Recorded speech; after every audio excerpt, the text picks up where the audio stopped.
Et salut à tous, nouvelle vidéo. Aujourd'hui on va parler de testostérone. De Brakmar. Donc on va parler de testo. Pourquoi? Parce que en musculation, bien sûr que c'est un facteur très important pour prendre du muscle. Là où vous en produisez le plus, c'est pendant votre adolescence. Ensuite, quand vous êtes jeune et plus vous vieillissez, moins vous en produisez. Et ouais, si vous manquez de testostérone, c'est vrai que vous allez avoir une libido qui est plus basse.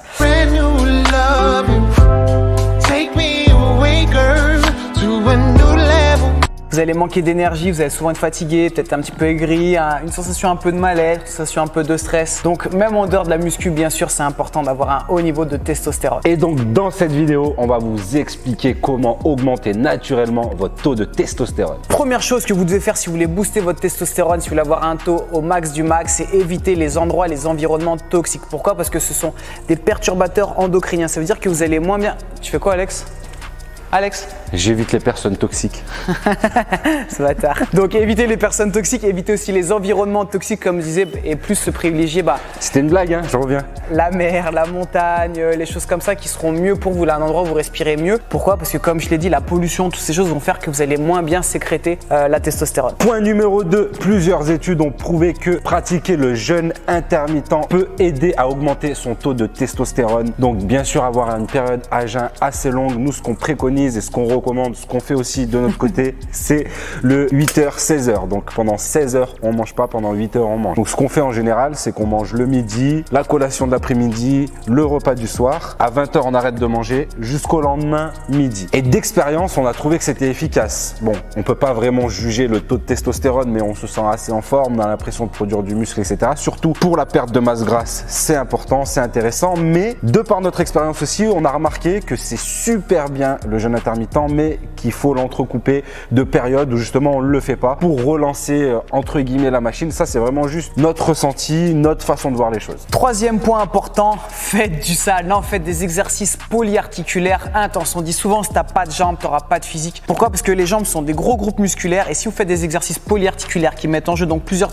articulations comme les squats, les soulevés de terre, ce genre de choses, le rowing pour le haut du corps, le développé couché, développé épaule, tout ça, et ça va consommer plus de calories, mais surtout ça va mieux booster votre métabolisme et booster votre production de testostérone. Plus vous allez vous mettre en difficulté, plus vous allez demander à votre corps de réagir fort, plus vous allez être un homme, plus vous allez booster votre testostérone. Exactement, et comme il disait, les plus gros groupes musculaires, c'est les fessiers, les quadriceps, c'est les muscles les plus importants du corps et c'est pour ça qu'on explique aux gars qui font nos programmes, ne bâclez pas les jambes parce que le fait de développer vos jambes, ça vous aidera à développer le haut du corps justement parce que vous allez sécréter plus de testostérone. Et d'ailleurs, comme le disait PJ, ce qui compte, c'est l'intensité dans l'entraînement, que ce soit pour perdre du gras ou justement pour augmenter son taux de testo. C'est intéressant de faire des entraînements à haute intensité comme les HIIT parce que déjà, si vous voulez perdre du gras, vous allez avoir l'effet qu'on appelle en anglais, je ne sais plus comment on dit en France, Afterburn Effect, qui va faire en sorte que vous allez brûler des calories jusqu'à 24 heures après avoir fait votre séance si elle était vraiment intense. Et en plus de ça, bien sûr, si vous faites des choses très intenses, ça va aussi booster justement ce taux de testo. Non, mon cher Alex, c'est pas exactement ce qu'il y a dans le programme Wolf. Mais dis donc. Non, voilà, on reprend l'exemple et c'est vrai que dans le programme Wolf, programme G-Time pour les femmes, c'est exactement ce qu'on fait, mélange de cardio, de muscu, haute intensité, un petit peu de récup pour brûler un max de calories, se dessiner, mais aussi booster la testostérone, améliorer le système endocrinien. Point suivant, éviter le stress. Pourquoi? J'en ai déjà parlé moi dans une autre vidéo, on en a souvent même avancé les mauvais faits. Les mauvais faits. On en a avancé les mauvais faits et reculé les bons faits, souvent. Éviter le stress. Le stress, c'est vraiment mauvais pour vous. On en a souvent parlé. Pourquoi? Parce qu'on explique qu'avant, le stress, c'était un stress physique, c'est-à-dire que c'était pour échapper à un danger. Maintenant, c'est plus un stress psychologique, la vie quotidienne, le travail, la famille, les enfants, bref, on sait de quoi on parle. Mais ce qui fait qu'en fait, vous avez tendance à avoir un taux, à être un peu plus stressé, à augmenter le cortisol que vous avez dans le corps et en fait, ça bloque les récepteurs de la testostérone. Donc, vous allez produire moins et surtout moins bien optimiser votre taux de testostérone. Donc, c'est vraiment néfaste. Donc, just restez cool. Restez cool. On vous le répète souvent, mais le sommeil est très important pour progresser parce que justement pendant vos cycles de sommeil, s'ils sont bien régulés, si vous avez les bons cycles, justement vous allez produire un maximum de testostérone. Si vous passez des mauvaises nuits entrecoupées, ces cycles sont perturbés et malheureusement vous n'allez pas produire assez de testostérone. Point suivant, vous le savez, mais c'est important d'insister.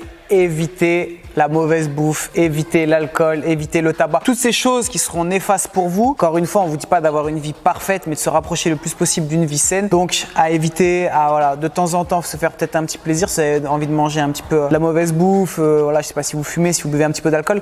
Mais trop régulièrement, trop répété, c'est ça vraiment qui va, j'allais dire niquer, mais qui va abîmer votre physique, votre corps et surtout votre système, donc cardiovasculaire, mais aussi donc endocrinien. Sauver ton langage, je vais faire ça. Point suivant. Souvent, on diabolise les graisses, les lipides, mais il faut savoir qu'elles sont indispensables pour la construction musculaire. Il est important de consommer des graisses insaturées, notamment des oméga 3 et des oméga 6. Les oméga 3, vous en retrouvez en grande quantité, par exemple, dans les noix, les amandes, l'avocat. Les oméga 6 dans pas mal d'huile. Et justement, ces oméga 6 vont transformer une partie du cholestérol en testo. Bien sûr, on vous conseille toujours d'avoir une bonne proportion d'acides gras insaturés. Donc, pour avoir la meilleure proportion, c'est 50% d'oméga 9, 25% d'oméga 6, 25% d'oméga 3. Ensuite, au niveau de l'alimentation, il est important d'avoir les bons aliments et notamment, vous pouvez prendre tous les aliments à base de zinc, de magnésium, de vitamine B6, de vitamine D, donc aliments ou surtout par exemple le soleil pour la vitamine D,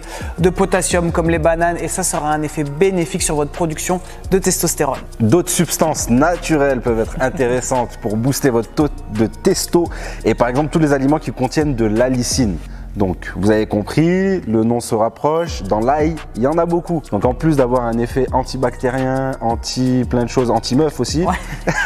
Ça vous permet de faire baisser le taux de cortisol qui fera justement derrière augmenter votre taux de testo. La même chose sur les crucifères. Donc, les crucifères, ça va être Ça n'a rien à voir avec le... Cruciforme. Ah oui, non, d'accord. Crucifères, chou-fleur, chou de Bruxelles, brocoli. En fait, d'une manière générale, partez du principe que si vous aimez pas dans l'alimentation, si c'est pas bon, c'est bon pour la santé. Non, mais voilà, les Moi, légumes... chou-fleur, brocoli, non, moi aussi bien. ça va, mais c'est vrai que voilà, c'est pas le truc quand tu veux te faire un cheat meal, tu te dis pas ouh, je vais me faire un bon petit brocoli vapeur ce soir. Elle a jamais fait crever personne, ma soupe. Voilà, mais c'est vrai que forcément, on le dit souvent, mais c'est vrai que dans les légumes, plus vous variez les couleurs, c'est bon pour tout, c'est bon pour la santé. Chaque catégorie un peu de légumes aura des bienfaits et notamment, voilà, là, ça va vous aider à bloquer le cortisol. Donc soit ça vous aide vraiment à booster la testo, soit ça vous aide à diminuer le cortisol et donc il y a un bloqueur justement, lui, au niveau de la testostérone. Donc si bien sûr, vous respectez tous ces points, tous ces conseils qu'on vous a dit et que vous faites bien un arc-en-ciel de couleurs avec vos légumes, vous allez voir que vous serez en super forme et vous produirez de la testo. Et dernier point, bien sûr que vous pouvez aussi vous supplémenter, mais comme il l'a dit, je pense Alex, il faut d'abord déjà faire tout ça avant de vouloir se supplémenter.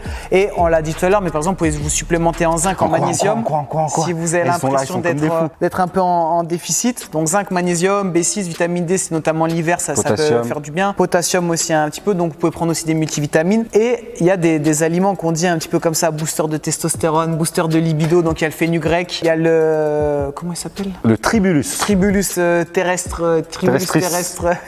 Voilà, donc ça c'est des trucs, nous on l'a testé. Il y a toujours des études qui vont vous prouver que ça marche, des études qui vont vous prouver que c'est un placebo, mais dans tous les cas, ça vous fera pas de mal, c'est bon pour la santé. J'imagine que le gingembre, on n'a jamais vraiment lu là-dessus, mais voilà, la légende raconte que le gingembre booste la libido. Donc ce que vous proposez comme d'habitude, c'est de la poudre de perlimpinpin.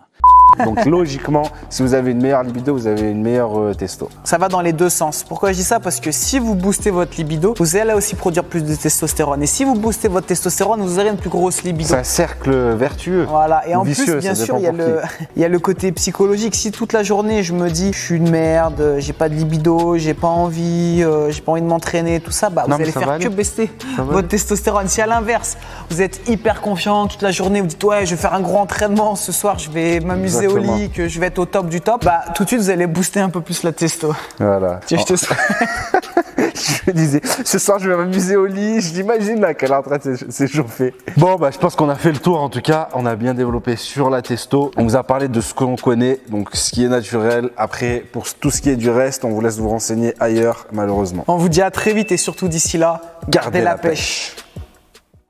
Regarde, tu vois le pouce ?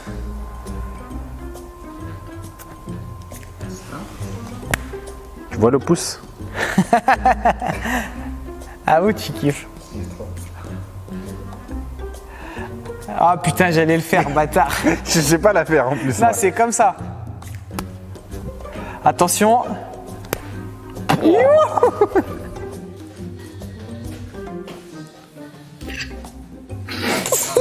Je suis